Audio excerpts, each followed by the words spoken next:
So I first encountered DevOps as a developer at Merrill Lynch, but I experienced the frustration that created the need for DevOps in many jobs beforehand. I started my career back in the early noughties, 2001, and I was working for what was then called new media agencies, which are just web development companies these days, building websites. And we did all the things you shouldn't be doing. We deployed from our local machine, we edited in production, we did all of those crazy, nasty things. Because at the time, continuous integration wasn't really a thing. Oh, it was around, right? At that time in 2001, I think continuous integration had been around for about 9 years, but most people hadn't really heard of it. Most people weren't really doing it around then. Your experience will absolutely vary. There'll be lots of people that were doing it. And I experienced the frustration of mistakes, of deployments that failed, of overwriting things you shouldn't be overwriting, all of those kind of things.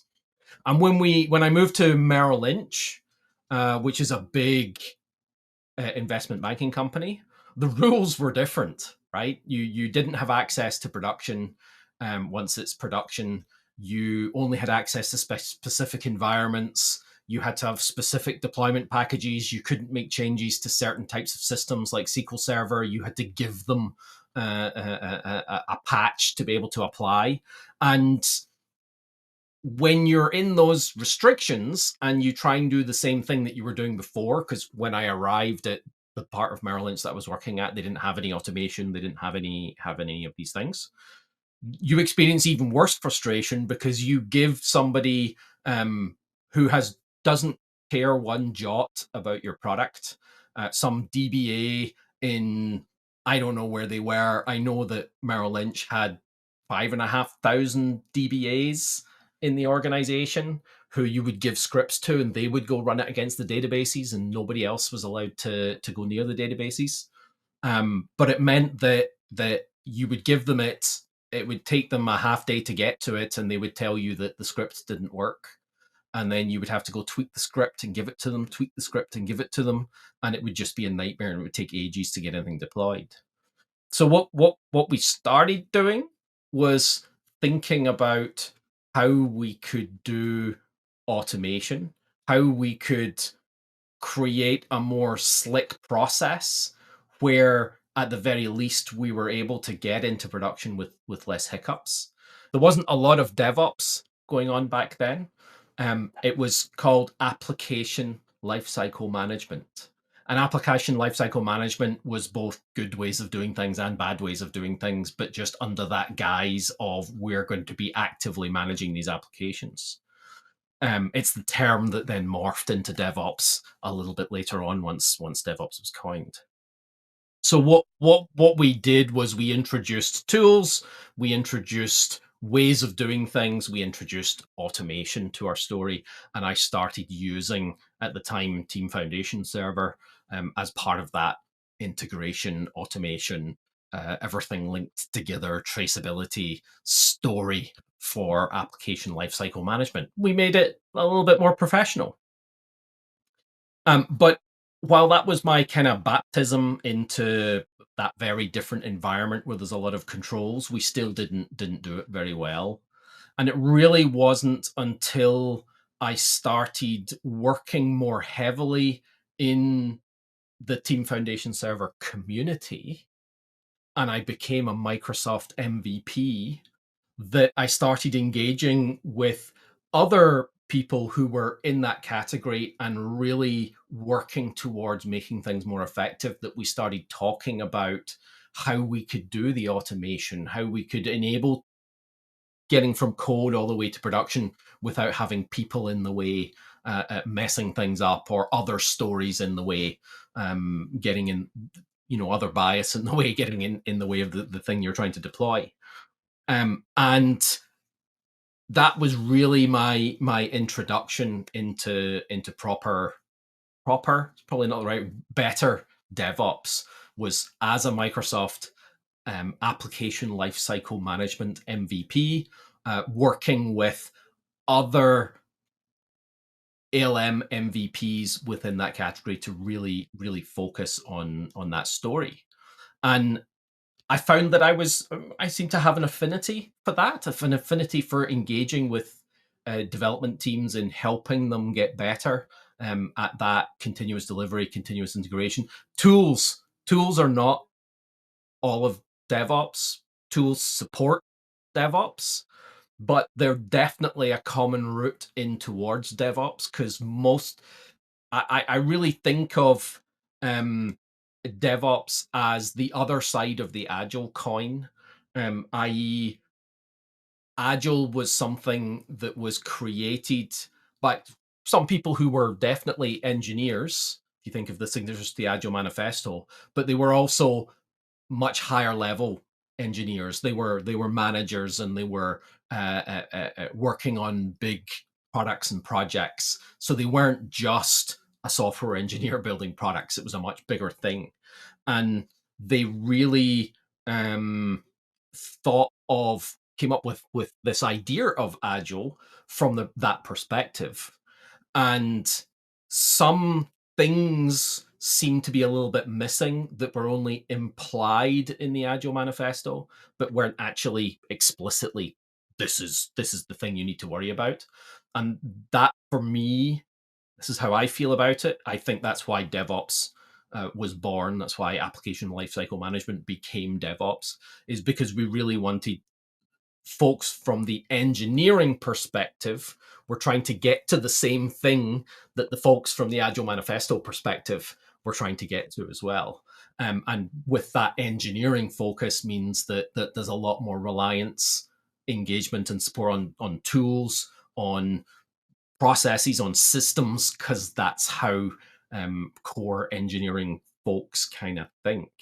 And that story kind of culminated in me co-authoring a book for Rocks, called one of the big red books, engineering books, called Professional Application Lifecycle Management with Visual Studio 2013. And that kind of solidified my progress towards supporting that story. And kind of, I don't remember when it came about. It might have been around that time. It might have been a little bit later. But a great DevOps person called Donovan Brown, who did eventually work for Microsoft, came up with a definition of DevOps that I think makes the most sense. It's a little bit tools focused, but not as well.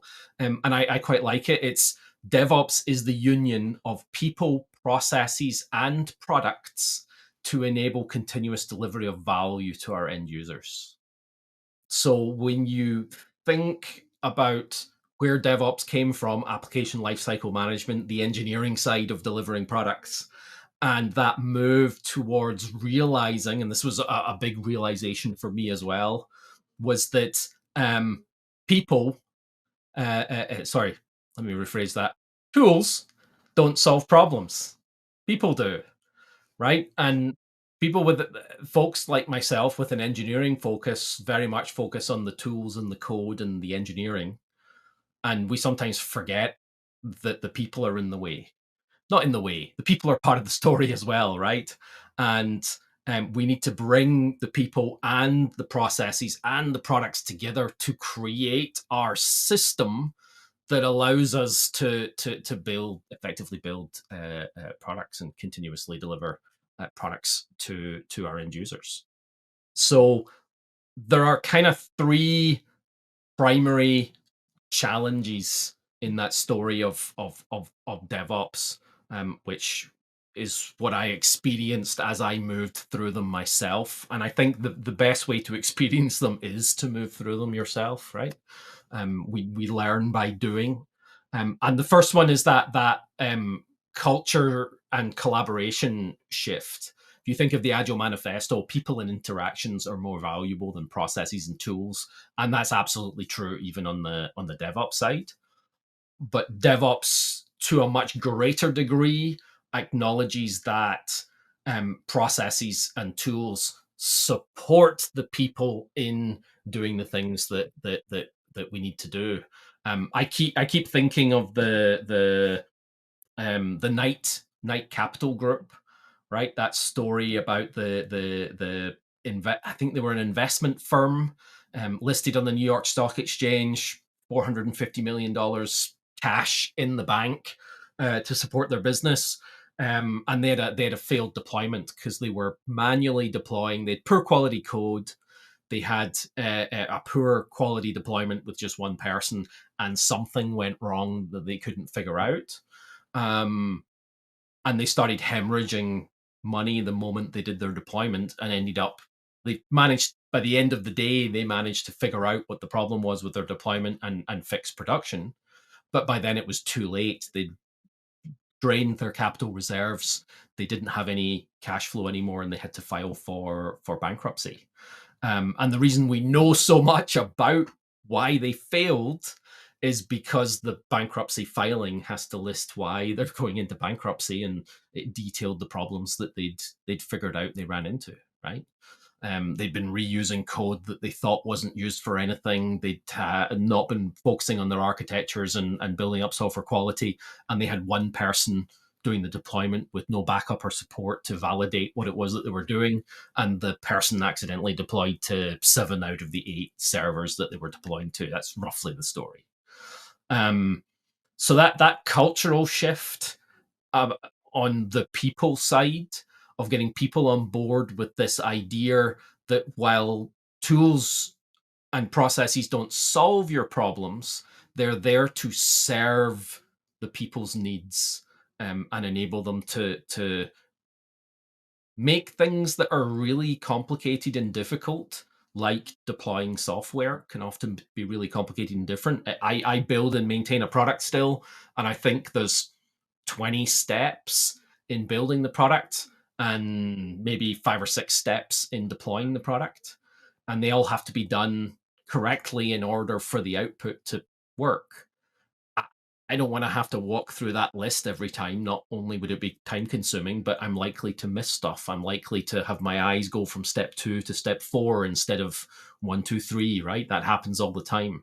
I did training years ago for a bunch of testers, and I had made the assumption that if anybody in the world was able to follow a set of steps that they'd created, to validate that a thing happens the correct way, it would be people who were trained as testers. But as it happens, that was not true. We had labs that they were doing in this training against Azure DevOps. And they would constantly go, wow, this isn't working. I can't, this doesn't work. This is broken. Your lab's wrong. When in fact, they'd missed a step, right? So it's even professionals whose job it is to follow those steps, when you're running things manually, also miss those steps. It's just the way the human brain works. It's the way things happen. We're not going to be able to fix it by focusing on the people, but we can build automation to help support that cultural shift. But people have to accept that the people that are part of your organization have to accept that automation is the key. That automation and defining those processes is the key to supporting that story. Lots of organizations still prevent us from being able to deploy directly to production using automation, right? From what we ideally want to do is go from developer checks a line of code into source control, right? It ends up in our deployable branch, whatever that is. We wanted to go from there all the way to production and rolled out to everybody without any human intervention, because that's our production line, right? The key shift here is from development to delivery, right? That's when you think about the way car companies build cars. They've and Toyota kind of pioneered this. Toyota pioneered the ability to deliver cars. They're taking something that they've designed and created and that they know works, and delivering lots of it into production. That's their production line, right? And we can apply those ideas and mentalities to our DevOps production line, which is from, we've created the thing and we've validated that it works, all the way through, and we can actually do the validation as part of that, right? But all the way through to getting it in the hands of real users. That's that, not only that culture shift, but also the tool chain integration and automation that needs to happen in order for that to work. And once you've got that tool chain and automation in place, right, where we're able to do this thing, we then need to figure out how to do it better. How do we optimize that production line to make it more effective? The story I always think about is the Azure DevOps team, right? When they were the TFS team and they were moving towards continuous delivery from their waterfall mindset. The head of that group, Brian Harry at the time, decided to run a little test, right? So they were creating a version of their product, and they had shipped their product all the way to production. So it had gone through the gauntlet of lawyers and validation and signing and all of the gubbins that has to happen in between. So that it took them like, I don't know, 10 weeks, 20 weeks, whatever it was, to be able to get their product to a state where it would pass the entire gauntlet that it had to go through, and then they had a deployable version. So he called it a null build. There's no changes to the code base. We're just doing the same thing again. And how long does it take to go through the process? So you know upfront every one of those checks. So they had a concerted effort to look at their tool chain, right? To look at how they did the build and process, and what of these checks could they automate into the process so that they can then just give the artifacts and they sign them off. Or even if we have those artifacts and we pass these checks, will you automate that sign off, right? Will you, as the person who has to sign off over here, just say, I'm happy if you followed this process, I'm happy it all worked. All I was doing before was checking that you'd followed the process manually. If you can automate that, I'm good to go.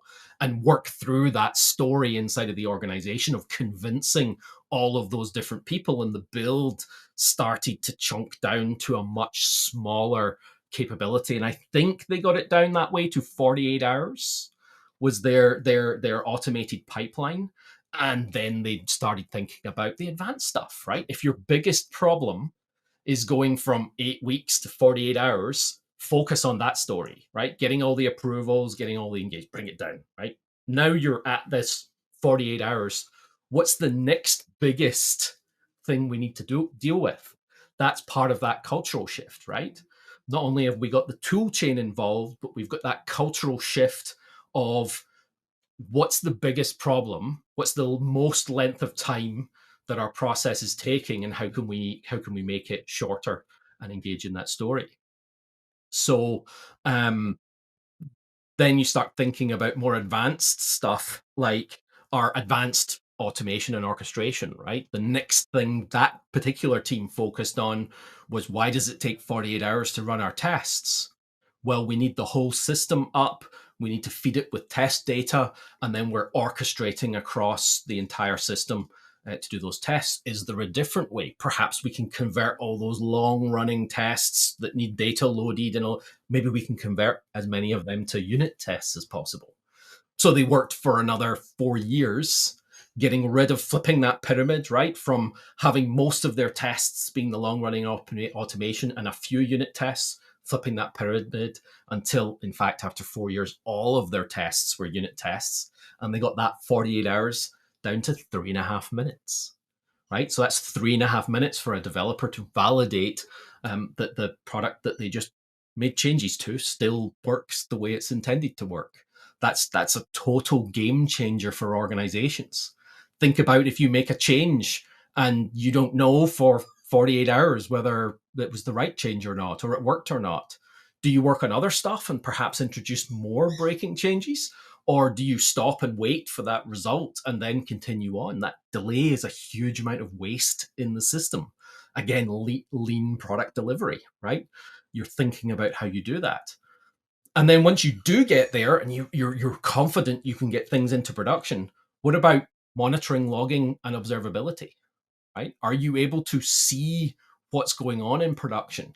Are you able to head off and find and trace issues before they become customer problems?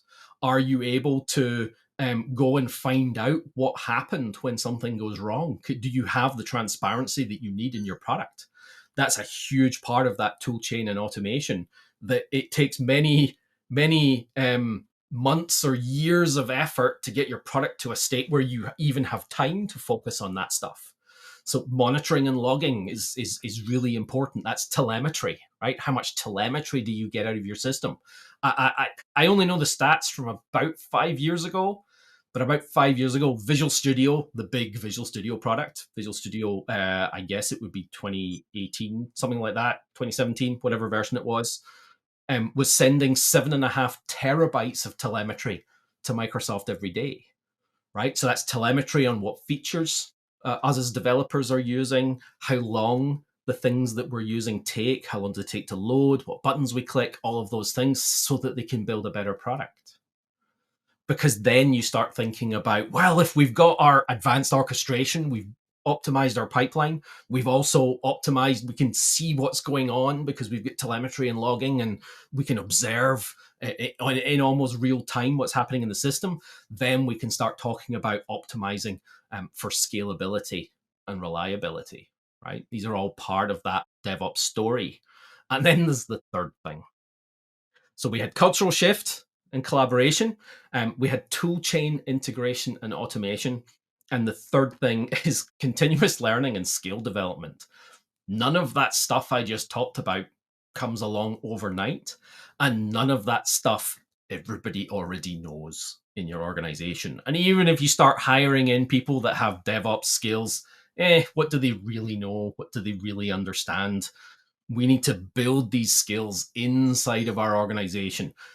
Don't think you can buy DevOps and install it, right? You can't just bring in a consulting organization, tell them to install DevOps in your organization, and expect that to be the outcome. The people in your organization have to have gone through the journey and had the battle scars to understand why they do things differently. And they're then incumbent in your organization, in your organization's culture, and they're able, as new people come in, to reduce the number of scars that the new people need inside of your organization in order to get on the same track. Does that make sense? It's kind of like why we train recruits, right? Going into military organizations, you train them so that they don't make the mistakes that people made in the past. Things that we already understand aren't going to work out well. That's why we train them, so that having that incumbent knowledge in our organization, and then having people come in and train and become part of that organization and that culture in our organization is really important to that story. So that's kind of where I guess that's where I got to over, I guess, 6 or 7 years, I guess, maybe 6 or 7 years. So from 2006 to 2013. 2013's around when I did the application lifecycle management book. That was my story to that point.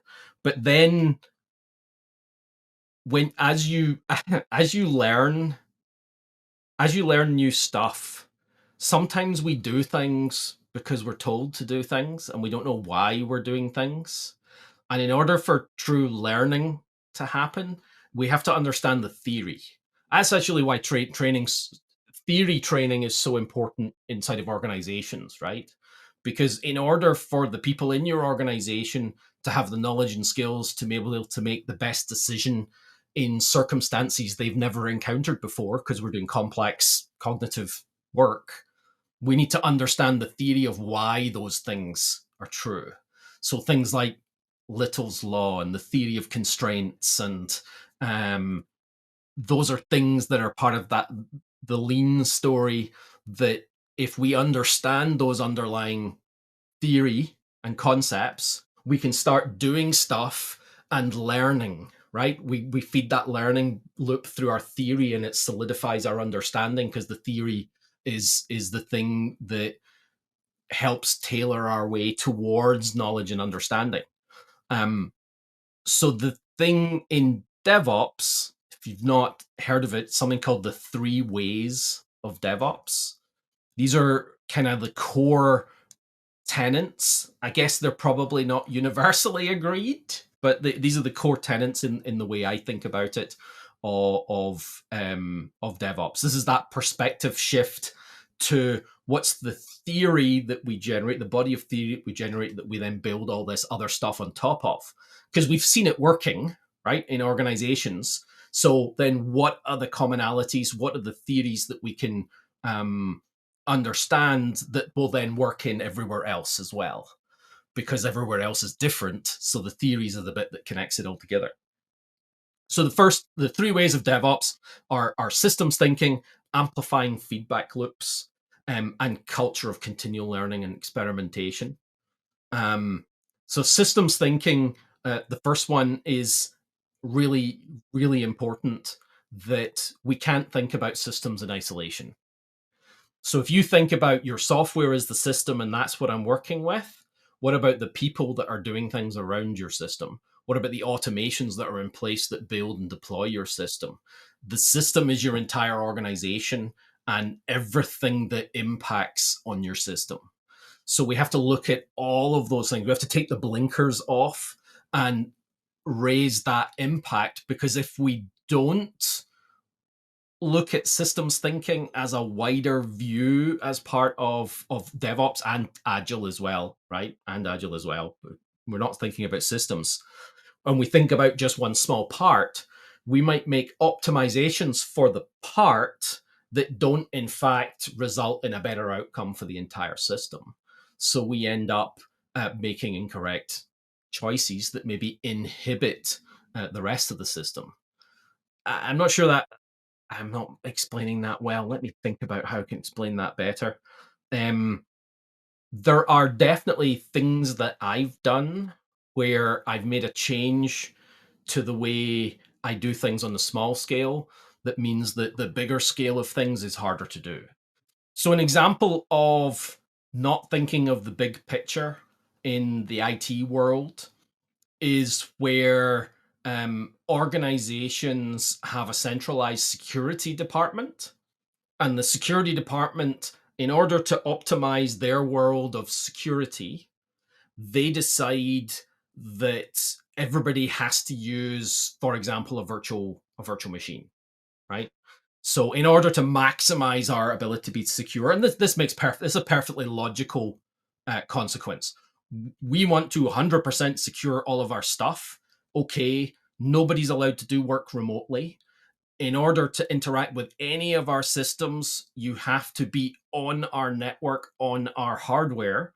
Therefore, we're going to prevent anybody from doing anything else. Or you could do what Microsoft does.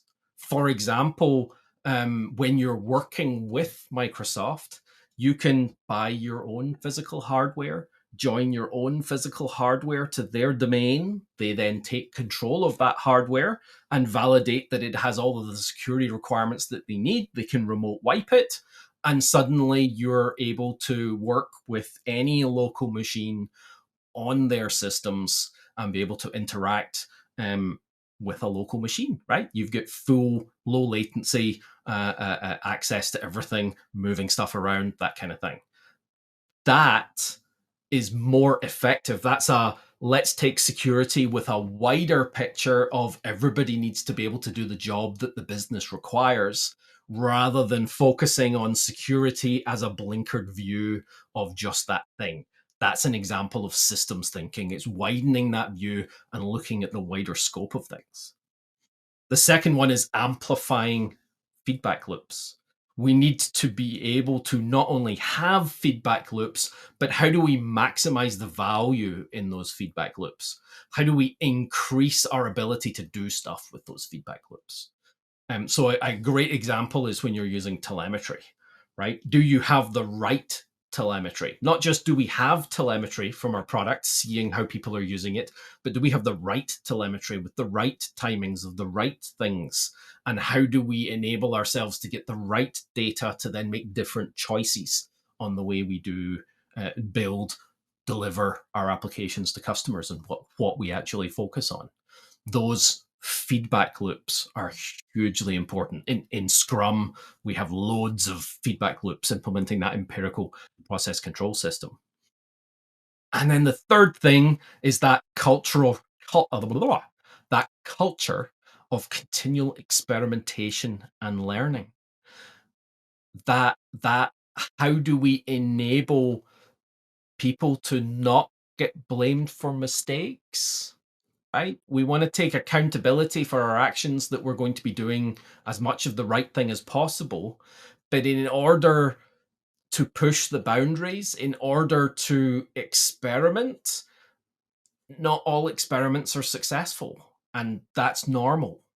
It's normal that not everything goes well. So, how do we create an environment within which we're able to not just punish people for things going wrong, but explore what was the root cause of things going wrong, and how do we change the way our system works in order to enable less of those things that go wrong to happen?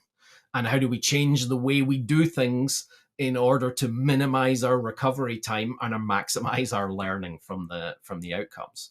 These are the most important things in application lifecycle management, which became DevOps, and that story of the other side of the coin from Agile. Agile coming from the business perspective, DevOps coming from the engineering perspective, both focused on trying to solve that same problem. At Naked Agility, we love DevOps. DevOps is how we engage with our customers. It's how we enable them to be more effective. It's how we get people working together. Combination of DevOps and Agile practices, which quite often are the same practices. And it enables us to help teams, because there are well-known metrics that we can use in the DevOps space. If you look at the DORA report, you'll find a bunch of metrics that you can use to get an understanding of where are we as an organization. Are we focused on the right things? Are we looking at holistic systems, or are we, looking at isolated things? Are we amplifying the feedback? Can people even amplify their feedback loops, or is everything restricted and locked down and closed, and there's no experimentation, no learning, no ability to change anything, no ability to do anything with those feedback loops, in which case people will stop using them. So those are the things which enable organizations to not only understand where they are right now, organizations and teams to understand where they are right now, but what's the next most important thing they could be working on, or what's the next thing on their backlog of increasing their capability to successfully and continuously deliver products of the highest possible value. What's the next thing they should be focused on to enable that to happen much, much quicker? If you're trying to integrate DevOps into your team or organization, then Naked Agility can help you focus on the 3 ways and enable you to get the value that you and your customers deserve. Get in touch below.